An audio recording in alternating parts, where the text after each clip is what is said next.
Alright, so we can start. So this is the last problem. No? Okay, so I'm done with this. So we now move with the next topic. Okay, so here's our next topic, hydrostatic force on an inclined plane surface. Okay, so in here, let's say we have this uh, diagram wherein we have water, no? We have a shore, no? We have a shore here, for instance. Okay, and let's say there is a gate below, no?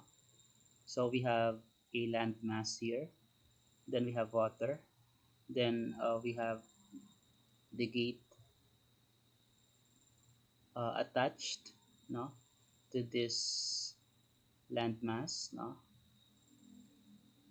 So this is inclined at an angle of theta, no, and by property, no, the in geometry, these are alternating interior angles, right?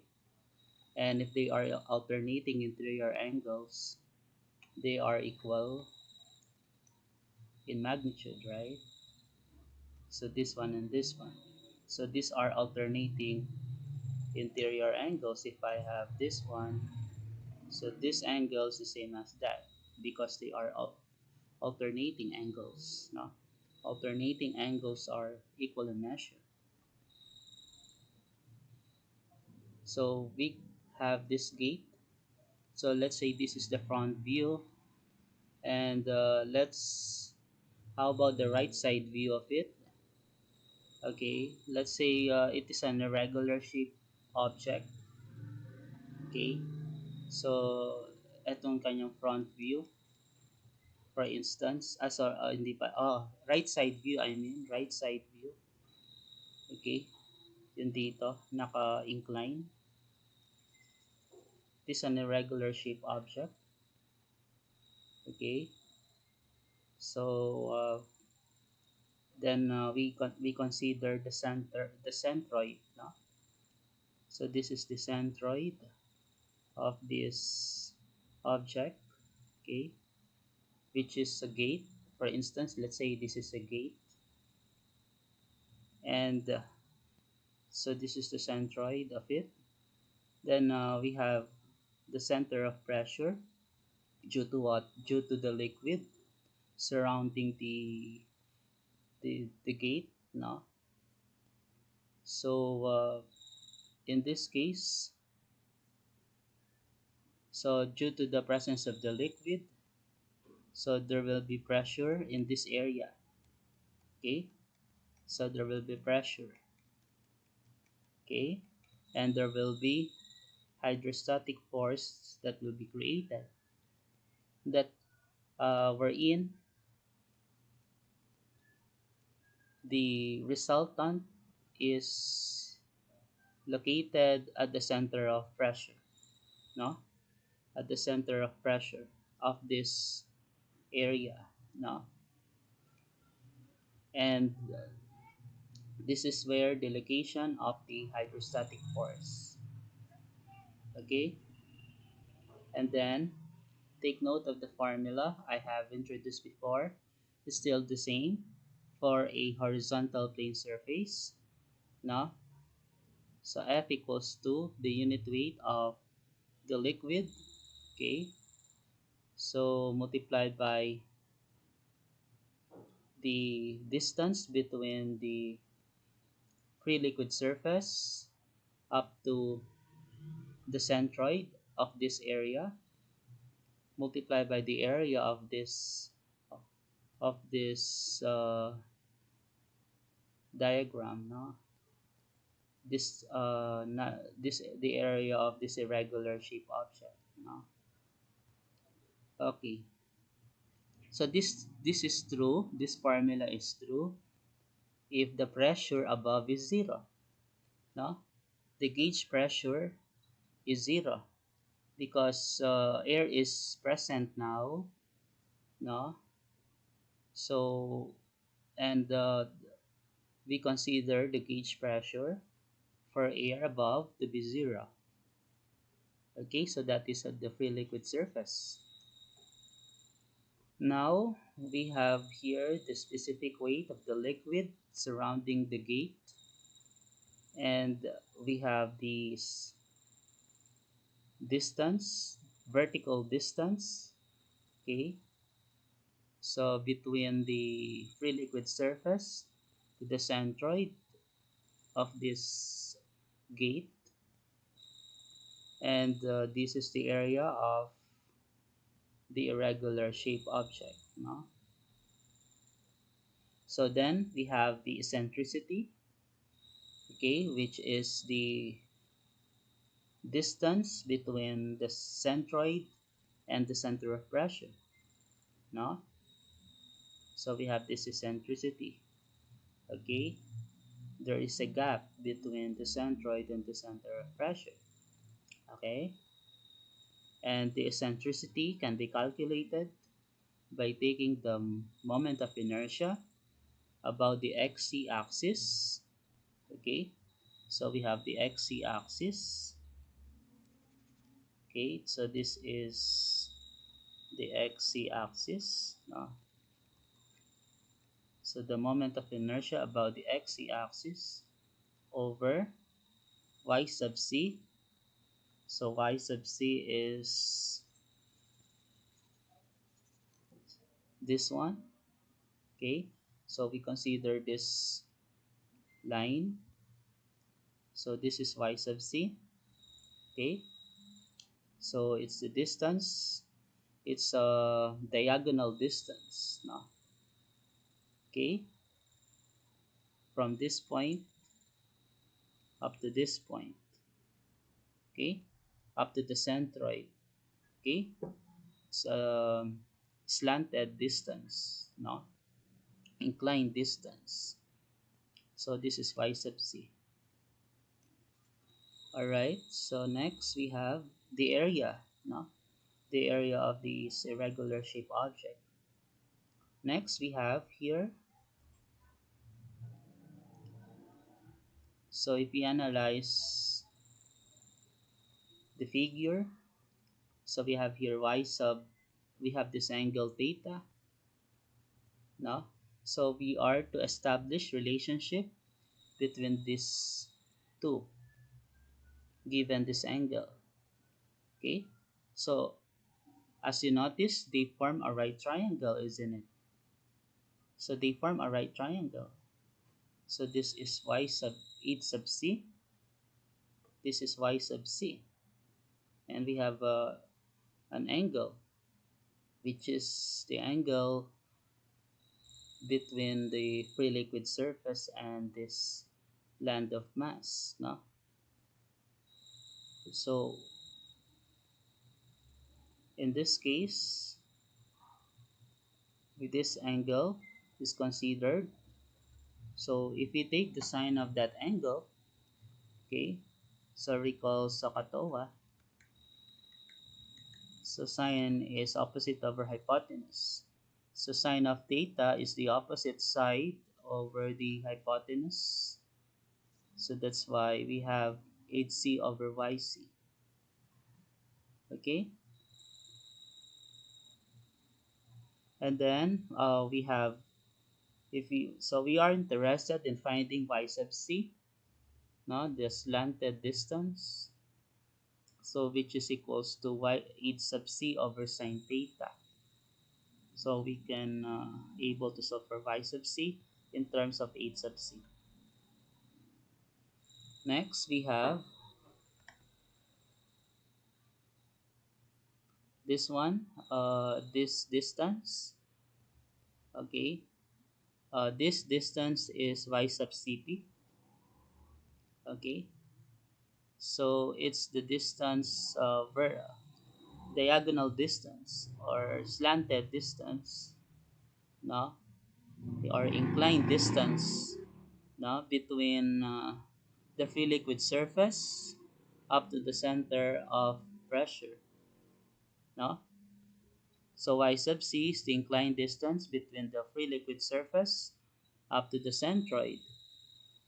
The y sub cp is the inclined distance, no, between the free liquid surface and the center of pressure. Okay, so what's the relationship between y sub cp and y sub c? So as you notice, they have geometrical relationship. So if we add y sub c and e, we get y sub cp, right? So that's the relationship, their geometrical relationship. So y sub c plus e is y sub cp.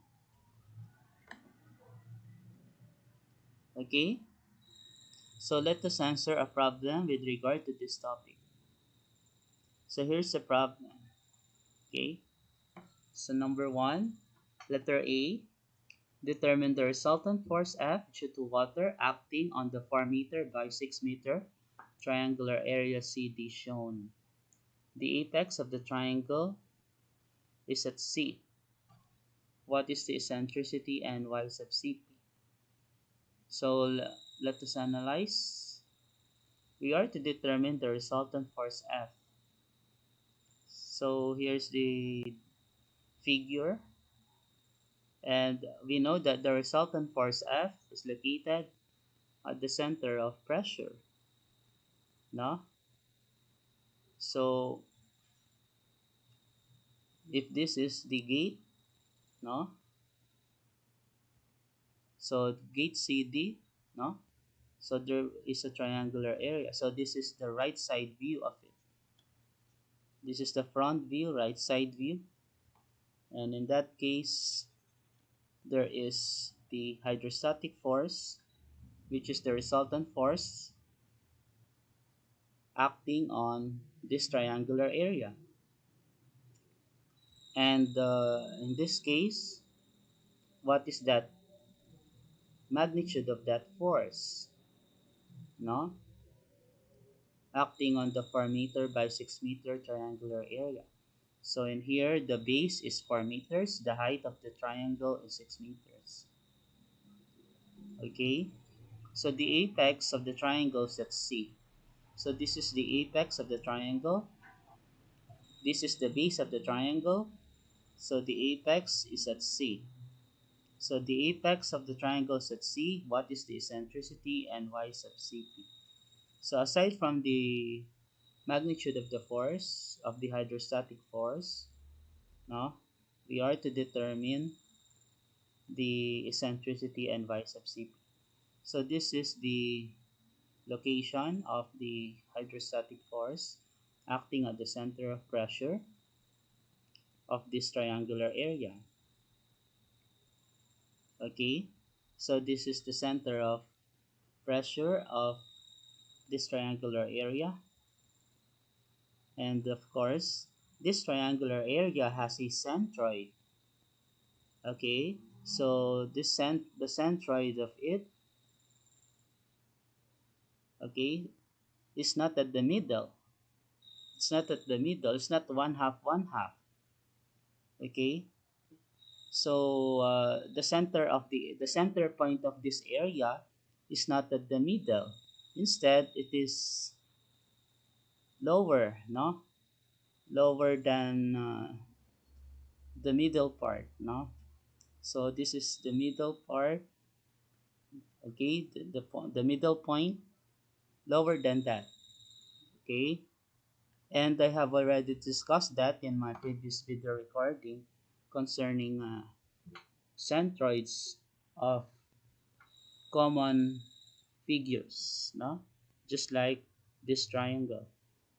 Okay, so the centroid is, this is 2/3 of the distance, 2/3 of 6, and this is 1/3 of 6.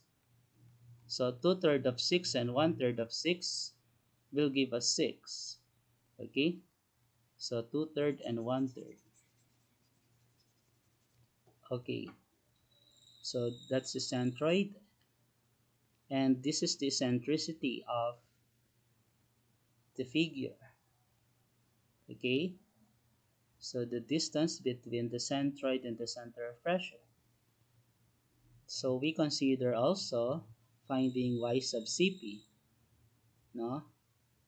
The slanted distance, okay, between the free liquid surface and the center of pressure where the force is acting at. Okay, so what is that magnitude? No, so we shall now proceed with the solution. So the hydrostatic force is equals to the specific weight of the liquid multiplied by the vertical distance from the free liquid surface to the centroid of this area multiplied by the area of the triangle. So this is the free liquid surface wherein the pressure is zero. Therefore, we can apply this formula. Note, this is only applicable if the pressure above is zero. Take note of that. No? So, take note, this pressure zero is the gauge pressure, not absolute pressure. Take note of that. This a gauge pressure. So this is the specific weight of the liquid acting on the gate. So then we have here 8 sub c. Okay. Then we have the area. So before the area, take note of this distance. No? So take note of this distance. So if we are interested in finding 8 sub c, we have to know this distance. No? From C, the vertical distance from C to the centroid. No? From point C to the centroid. No? And let us say that is Z. No? Let's say that is Z. Now, what's the relationship between HC and Z?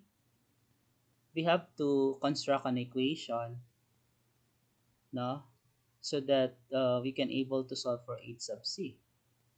So H sub C and Z have a relationship, a geometric relationship. If we add Z and 3 meters, that will give us H sub C, right? So in that case, we have now, so H sub C equals to 3 plus Z. Okay, so that's the relationship. Also, for the area, take note, the area of a triangle is 1/2 times base times the altitude. So in here, this is the base, 4 meter. This is the altitude of the triangle, 6 meters. Okay, so and then we have, take note, the temperature of water was not indicated in the problem. So we will always assume that the temperature of water will be at 4 degrees Celsius. Okay, so the specific weight of water at 4 degrees Celsius is now considered. And H sub C, okay, is equals to 3 meters plus Z. Okay, and the area of this triangle is 1/2 BA. So we have a problem now. How do we solve for Z? How do we solve for Z? So to solve for Z, so we consider this inclined distance, no? So let's say that is 2/3 of A, right?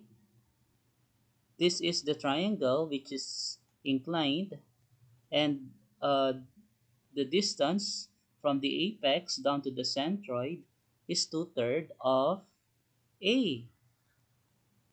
which I discussed in my previous video recording, no? So the location of the centroid is two-thirds of A, from the apex down to the centroid.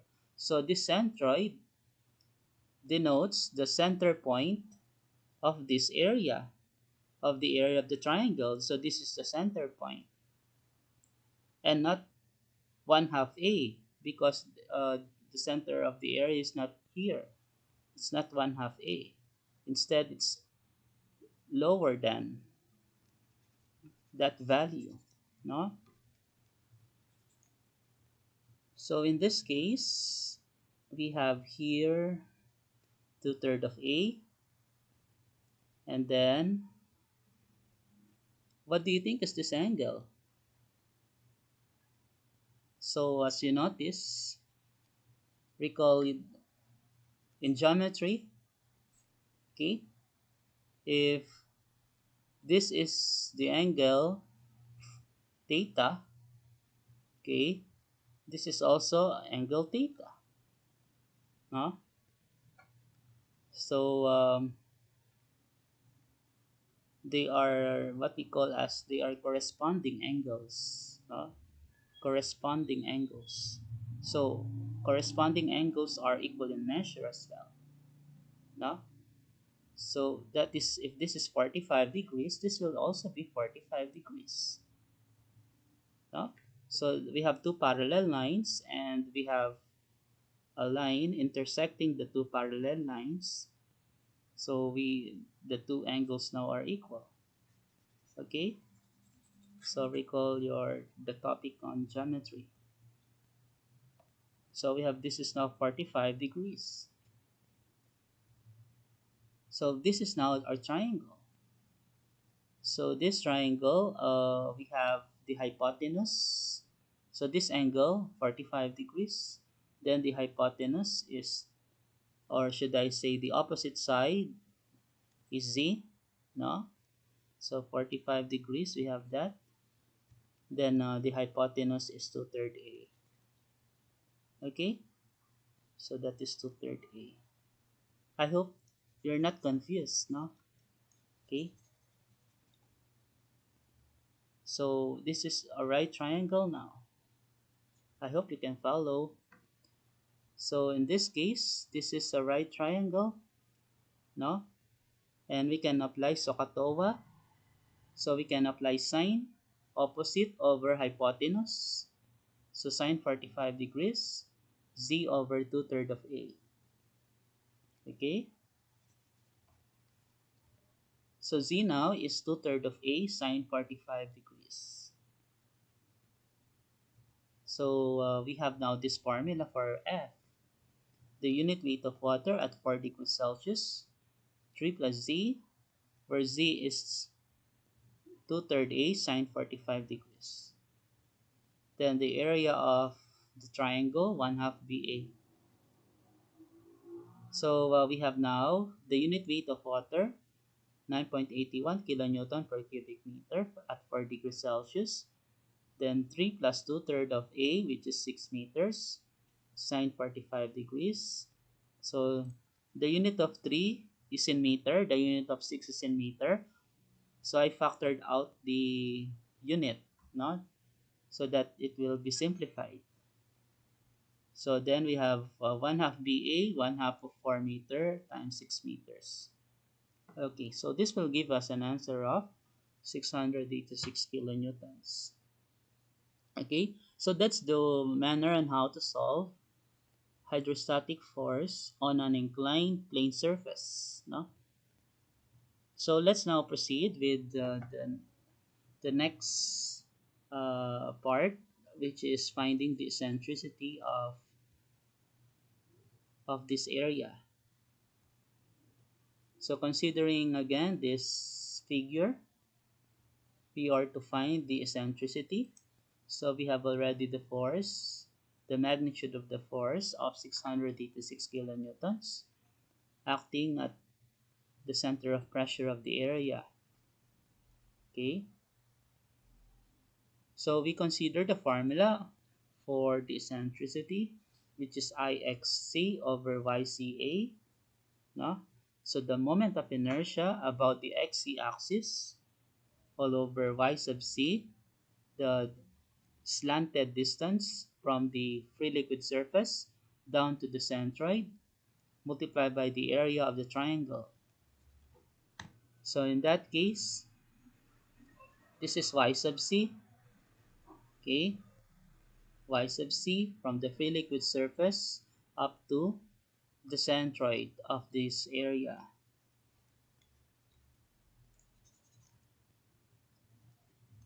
And then next, we consider this triangle, no? Wherein this triangle, we have H sub C, okay? We have H sub C. We are interested in finding Y sub C. Therefore, we can we have here a right triangle that can be considered, no? This is Y sub C, this is H sub C, this is 45 degrees. Okay? So dapat medyo maano kayo sa ano, masanay kayo sa pagdidetermine ng mga merong kinalaman sa geometry. Okay? May kinalaman sa trigonometry ng mga uh, topics, no? So, HC, YC, okay, this is a right triangle, no? This is 90 degrees. Okay? Ganyan ang pagiging engineer, no? Dapat ma-develop yung imagination nyo. Ayan, no?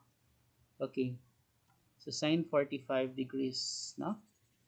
So, sine 45 degrees, okay, we have opposite over hypotenuse. So, we have HC over YC. Okay? So, Y sub C now is HC over sine 45 degrees. So, the eccentricity is one of, okay, I have already discussed to you the moment of inertia of the triangle about the XC axis, which is 1 over 36 BA cubed. Pag rectangle yan, 1 over 12 BA cubed. No, dun sa mga formula in-introduce ko dati. Pag triangle yan, 1 over 36 BA cubed. No? Okay. Ngayon, pag nakalimutan mo, i-derive mo dun sa formula na dun sa mga formula na in-introduce ko sa video recording. Yung may integral na y squared dA. Ito yung moment of inertia about the x-axis. Tapos mag-apply ka ng parallel axis theorem. Okay? Para ma-derive mo to. Okay? Kung nakalimutan mo, mahaba yon, time-consuming yon. So, kaya in-encourage ko na memorize nyo. Tapos sa board exam, mauubos ang oras nyo kung i-derive nyo pa yon. Halimbawa, kung binigay yan. No? Okay. So, y sub c is 8c over sine 45 degrees multiplied by, so ito yon, y sub c. Ito yun, 8c over sine 45 degrees. Then we have the area of the triangle, 1/2 BA. And will give us an eccentricity. We will expand further. 8 sub c is 3 plus 2/3 A sine 45 degrees. Paano nangyari yan? Di ba 3 plus z? 8 sub c. 3 plus z is 8 sub c. But z is what? Z is 2/3 A sine 45 degrees. Kaya 3 plus 2/3 A sine 45 degrees. Okay? Ngayon, kung mas convenient sa inyo, yung isolve nyo muna yan, pwede rin. Yung akin kasi, dinidiretso ko na. No? Pwedeng, para hindi mahabang sinusulat, pwedeng yung step by step. Okay? Solve nyo muna yung 8 sub c. Okay? Or, pwede nyo rin idiretso, gaya ng ginagawa ko. No? Yun lang nga, medyo challenging yung pag-input sa calculator kung di kayo sanay ng mahabang mga expressions. Okay. So in that case, so we can proceed. So all over sine 45 degrees times 1 half PA. O yan. I-calculate natin yan sa i-calculate natin yan. Pwede naman yan diretso sa calcu. Pwede rin kayo mag step by step kung nahihirapan kayo magdiretso sa calcu. Pero ako kasi nasanay ako na dinidiretso ko sa calcu, no? Okay. Nagiging komplikado lang nakikita pero mas convenient kasi mas accurate yung sagot ko kasi magra-round off pa ako dito, no? Mas accurate yung sagot ko kung diretso. Okay? Although in-accept ko naman kung hindi diretso, no? Yung pagkuha niya ng sagot. Okay? So our answer will be 0.243 meter. So that's the eccentricity, no? So 0.243 meter. Take note yung eccentricity na yan ay diagonal distance din, no? Or vertical, sorry, it's not vertical, it's inclined distance, no? Okay. Between the centroid and the center of pressure. Okay. So next, we can proceed. Ayan. E di okay na yon, no? Eccentricity. Next, we have, ito na lang nawawala, YCP.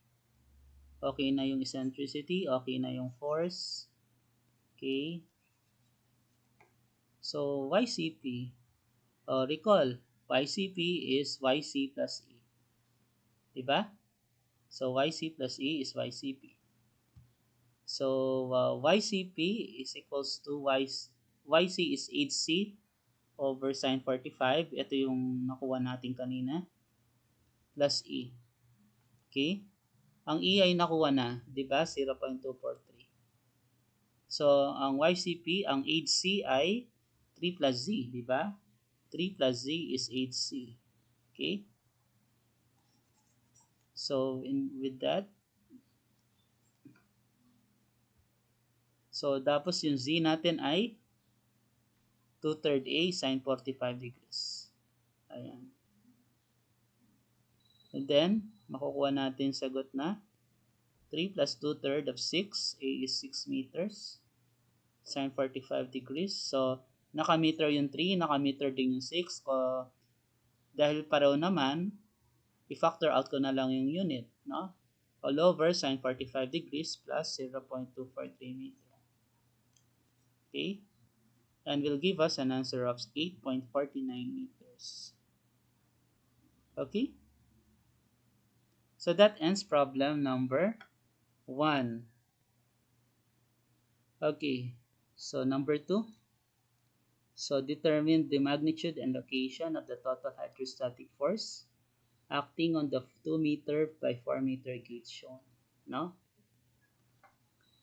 Okay, so here is the gate. No? So in this case, we have, it's rectangular naman. Okay? Kukunin natin yung magnitude and location of the total hydrostatic force. Okay, so in this case, we have air, oil, water, then glycerin. Patong-patong, no? So magdudulot yun ng pressure dito sa area na to. So therefore, we have to locate the center of pressure, which is below the centroid, no? So required are as follows: the magnitude of the force and the location of the force. So this is the force now to consider, no? Acting at the center of pressure. Solution to the problem, recall natin yung formula. The hydrostatic force, F, is equals to the pressure at C. Ito, yung pressure at C sa centroid ng area na to, multiplied by the area of this rectangle. No? So, kuhanin muna natin yung pressure sa C, no? Yung pressure sa C. Okay? Yung pressure sa centroid. So, take note lang sa level na yan, may pressure. Sa level na yan, may pressure. Sa ilalim, may pressure. Habang pailalim ka, nag-iiba yung pressure with altitude, no? So, therefore, sa case na to, ang consider lang natin yung centroid pressure. Yun na nandito sa centroid. Ano yung pressure na yon? Kuhanin natin. Then, multiplied tong area na to. Makuha natin yung magnitude of that force, no? Okay, so with that, we consider this solution. We have to consider the centroid, the pressure of the centroid, and also the area. Okay, so ito yung formula dati. The pressure at the bottom is equals to pressure, air pressure plus summation specific weight times the height of that liquid substance. So this was introduced before in my previous video recording, no? So yung formula na yan, tignan nyo na lang, no? Okay, so PA plus summation specific weight times H, no? So paano i-apply yan? Yung bottom na yan, C ang ating concern ngayon kasi sabihin ng bottom sa baba. So pressure at C ang ating concern. Yung air pressure na yan, yung interface, no, between oil to air, no? Interface, no, between oil to air. Dito, sa pagitan ng oil at air. Okay? So we consider that pressure. Tapos, summation, specific weight H, no? Yung pressure dyan, plus specific weight ng oil, HO, no? Tapos, consider yon plus ulit, tapos plus ulit, hanggang makarating ka na dito. Okay, hanggang dun sa glycerin.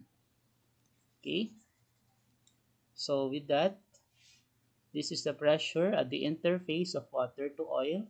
Of oil to air. So, we have here the pressure at C, no? The pressure at the centroid is equals to the pressure at the interface of oil to air. Okay, plus, yan, no, formula ng unit weight ng substance. Unit weight of substance is equals to, or should I say, specific gravity of the substance. Formula ng specific gravity, unit weight of the substance over unit weight of water at 4 degrees Celsius. So, therefore, multiply mo lang yung specific gravity ng unit weight ng water at 4 degrees Celsius. So, kung ito ay oil, magiging oil din to. Okay, SgO times unit weight of water at 4 degrees Celsius is the unit weight of oil. Kaya, naging ganyan siya. Okay? So, and then, what else? For, ito water na, walang problema, hindi magbabago. Ito glycerin. So, kung kuhanin mo yung specific gravity ng glycerin, multiply mo ng unit weight ng water at 4 degrees Celsius. Okay? So, and then we have here pressure at C. Okay, pressure at the centroid. Pressure at the interface of oil to air. Ito yon. Plus, so pwede nating i-factor out unit weight of water at 4 degrees Celsius. Okay? So, when factored out, we have what is left inside the parenthesis. Specific gravity of oil, HO plus HW plus SGG, Okay? So, we can now proceed. So, we have here, the force now is considered. So, yung pressure na yan, i-multiply natin sa area. Ang area ay VA. No? Kasi rectangle siya. No? Ito yung B natin. Ito yung A natin. Okay? Base times altitude. No? Or length times width. Or width times length. No? So, with that, ito yung ating solution. 32 kilonewton per square meter. Okay, para dito. At 32 kilopascal. Take note, ang ating pressure at the interface of oil to air. Ang air kasi, distributed uniformly. No? So, sabihin niyan, ang air, dahil gas siya, at any point, dito sa region of space ng air, at any point dyan, ang pressure ay hindi nagbabago. Ang pressure ay 32 kilopascal. Unlike kapag liquid, nagbabago yan habang pailalim ka. Habang pailalim ka, nagbabago yung pressure. Pagdating sa gas, ang kanyang characteristic, hindi siya nagbabago. Kahit sa ang point dito sa inoccupy niyang space.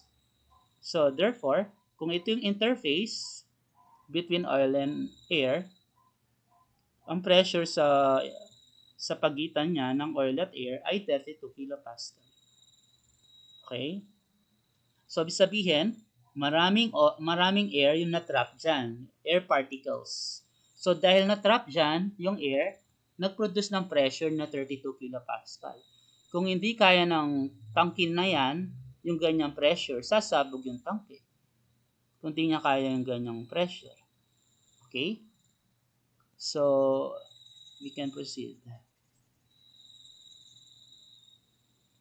So, we have here 32 kilonewton per square meter plus 9.81 per water at 4 degrees Celsius. Okay, specific gravity of oil, height of water, ito. Okay, so again, inassume natin ang water ay nasa 4 degrees Celsius temperature. SGG 1.26, okay. Then 3 meters, ito yung height niya. Okay. Ayan, ganyan lang siya, no? Hindi naman mahirap yan pag nakasanayan nyo. Then BA, base times height. Okay.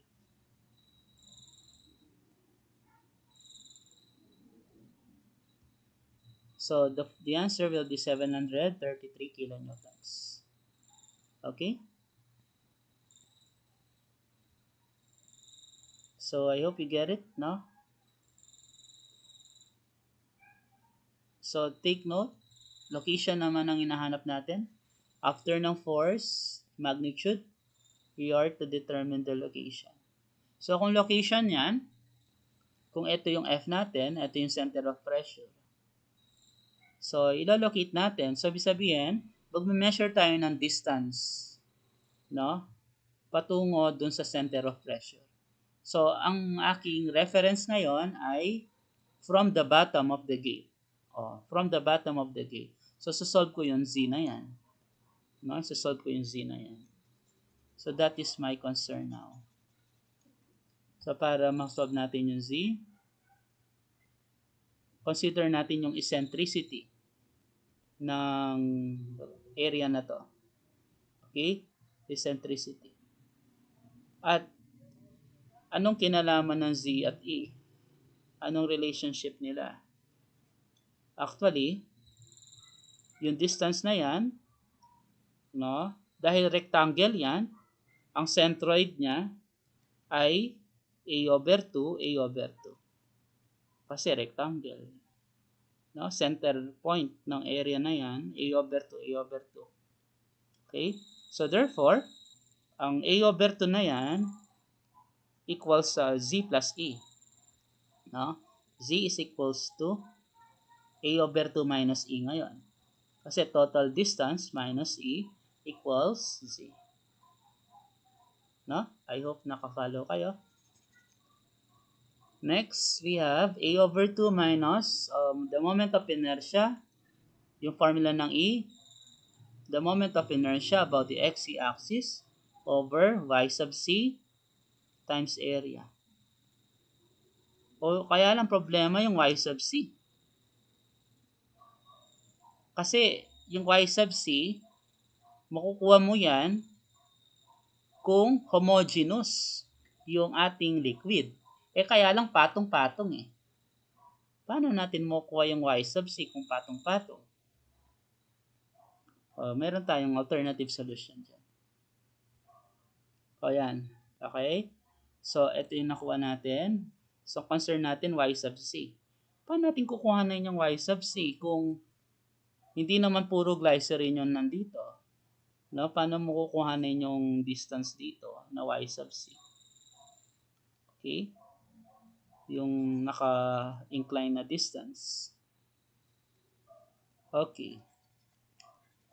So, here's the solution. Consider natin yung tank na kung saan puro glycerin. Okay? Puro glycerin. Tapos, no? So, ang specific gravity ng glycerin ay 1.26. Tapos, sabihin natin, open tank. Open siya, no? So, kung open yan, ang pressure mo ngayon ay 0 sa taas. Okay? So, ibig sabihin yan, yung lahat ng yan na nakikita mo, na patong-patong na mga liquid, gagawin natin siyang isa na puro glycerin.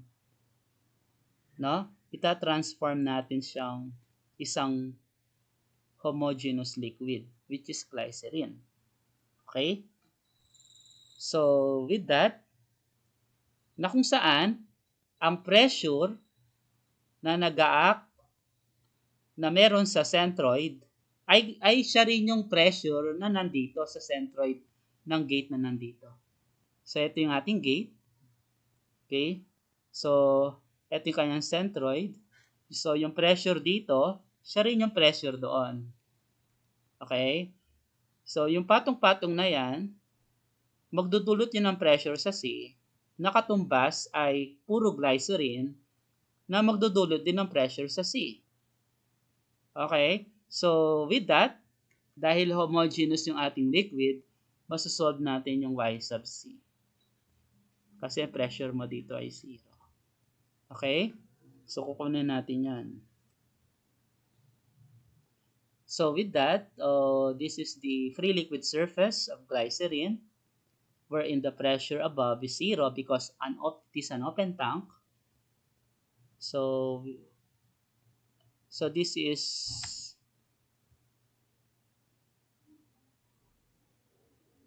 consider naman natin yung angle na to, 60 degrees. So, 60 degrees yan. Okay. So, and then we consider this distance. Okay. So, extend natin yon. So, mula dito, mula centroid hanggang dito sa point na yon. Okay. So, we're in 60 degrees din yan, 60 degrees. Okay. 60 degrees. Kasi ano sila, corresponding angle eh. Diba? Ganyan yan, nakikita mo. Okay. Ito, tsaka iyon. Pareho yan. Okay. Corresponding angle. So sabihin yan, yan yung ating y sub c. So, yan ang hahanapin natin para ma-solve natin yung hinahanap natin. So, y sub c. So, consider natin yung angle na 60. Okay, corresponding angle sila. So, then we have itong vertical distance na yan. Mula free liquid surface hanggang dito sa centroid. Yun ay h sub c. So, yun ay h sub c. So, meron ngayon tayong right triangle. Right? So, pwede tayo mag-apply ng sine. Sine 60 degrees, opposite over hypotenuse. HC over YC. So, YC is HC over sine 60 degrees. So, recall. Yan. Magagamit na natin yung formula na F equals specific weight HC times A. Kasi, homogeneous na yung ating liquid. No? Wherein the pressure is 0 at the top. Okay. So, we have HC is F over specific weight times area. O ngayon, ang ating Y sub C ay ano? HC over sin 60. Ito. HC over sin 60 degrees. So, where HC is F over specific weight times area. No? Next, we have, so, sabihin niya, so, ito, pwede nating lagay sa ilalim. Alam niyo naman yung laws of fraction, di ba? Okay? Meron na kang A over B over D or over C. That is A over B times reciprocal ng C, 1 over C. So, kaya A over BC. Okay? Kaya, multiply mo yon sa sin 60 degrees. Alam niyo naman yan, right? Sa laws of fractions. So, then we have, ito, A over 2 minus moment of inertia about the x-axis of the triangle of the rectangle, 1 over 12 BA cubed. YC, ito, F over unit weight of liquid, which is glycerin, times the area, sin 60 degrees, times the area. So, we can simplify, o mawawala ito. Mawawala yung area dito. Okay? So, ganun siya. Then, yung unit weight na yan, dahil ang ang meron natin ay glycerin na nag-interact dito sa ating gate, so siya yung consider natin. No? Glycerin. So, A over 2 minus, simplify natin yung complex fraction na to. So, we have BA cubed, specific gravity, ito, unit weight ng glycerin, mapupunta sa numerator, no? Simplifying the complex fraction. So, unit weight ng glycerin, specific gravity ng glycerin times unit weight of water at 4 degrees Celsius. Okay yon. So, tapos, sin 60, okay. Tapos, yung 12, mamumultiply sa F. Kaya 12F. Diba? Kung meron akong A over B all over C over D, that is A over B times D over C. That is AD over BC. O, ganyan lang siya. Kaya naging ganito yan. No? Okay? So, and then, so we have now, so ito siya, no? A over 2 minus BA cubed SGG, unit weight of water at 4 degrees Celsius, sin 60 degrees over 12F. So, ang A natin ay 4 over 2 meter, no? Ito, A. Then, BA cubed, 2 meter, 4 meter cube, 1.26, 9.81 kilonewton per cubic meter, sin 60 degrees, 12. Ang F natin ay 733 kilonewton. So, ang sagot natin ay 1.84 meter. Cancel yung kilonewton. No? Okay. So, the total hydrostatic force F is located at the distance of 1.84 meter from the bottom of the gate. Okay? So, that's the answer. No? So, the total hydrostatic force is located at a distance of 1.84 meter, yun ang C, from the bottom of the gate. So, that's all. Good day, everyone.